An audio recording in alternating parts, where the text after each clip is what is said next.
Hi കുട്ടീസ്, എന്നൊരു പടവലങ്ങി തോരനായാലോ? നമുക്ക് പടവലങ്ങി അരിഞ്ഞു വെച്ചതും സവാള, പച്ചമുളക്, വെളുത്തുള്ളി, കുറച്ച് വേപ്പിലയും കൂടി കഴുകി റെഡിയാക്കി വെക്കാം കേട്ടോ. പിന്നെ കുറച്ച് തേങ്ങയും കൂടി ചിരകി വെച്ചേക്കാം നമുക്ക് എളുപ്പത്തിന്. പിന്നെ ഒരു വെളിച്ചെണ്ണ ഒഴിക്കുക, ചെഞ്ചട്ടി എടുത്തിട്ട് അതിലോട്ട് കുറച്ച് വേപ്പിലയും നമുക്ക് അരിഞ്ഞു വെച്ച സാധനങ്ങളും കൂടി നന്നായിട്ട് മിക്സ് ചെയ്ത് കൊടുക്കാം കേട്ടോ. അതിട്ടതിന് ശേഷം നന്നായിട്ടൊന്ന് ഇളക്കണം. അത് കഴിഞ്ഞ് ഒരു മീഡിയം ഫ്ലെയിമിൽ വേണം തീ ഇടാനായിട്ട്, ഇല്ലെങ്കിൽ വേഗം അടി പിടിക്കുന്നതായിരിക്കും. പിന്നെ നമുക്ക് ബ്രൗൺ ഷെയ്ഡ് ആവുന്ന വരെ നന്നായിട്ട് ഇളക്കി കൊടുക്കാം. പിന്നെ അതിലേക്ക് കുറച്ചൊരു ടർമറിക് പൗഡർ ഇടാവേ. പിന്നെ നന്നായിട്ട് ഒന്നുകൂടിയും ഇളക്കി കൊടുത്തുകൊണ്ട് മീഡിയം ഫ്ലെയിമിൽ വേണം തീ ഇടാൻ.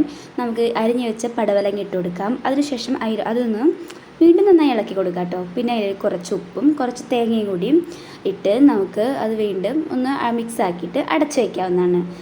വേണമെങ്കിൽ അടച്ചു വെച്ചാൽ മതി, ഇല്ലെങ്കിൽ നമുക്ക് തുറന്ന് വെച്ച് തന്നെ വേവിക്കുകയാണെങ്കിൽ നല്ലതായിരിക്കും കേട്ടോ. മീഡിയം ഫ്ലെയിമിൽ 10 മിനിറ്റ് വരെ വേണം സമയം. നന്നായിട്ട് ഇടയ്ക്കിടയ്ക്ക് നോക്കണേ, ഒന്ന് മിക്സ് ചെയ്ത്. കുറച്ച് കഴിയുമ്പോൾ വെള്ളമൊക്കെ വലിഞ്ഞ് നല്ല ഡ്രൈ ആയിട്ടുണ്ടാവും. അതാണ് ടേസ്റ്റ്. നമ്മുടെ തോരൻ റെഡി.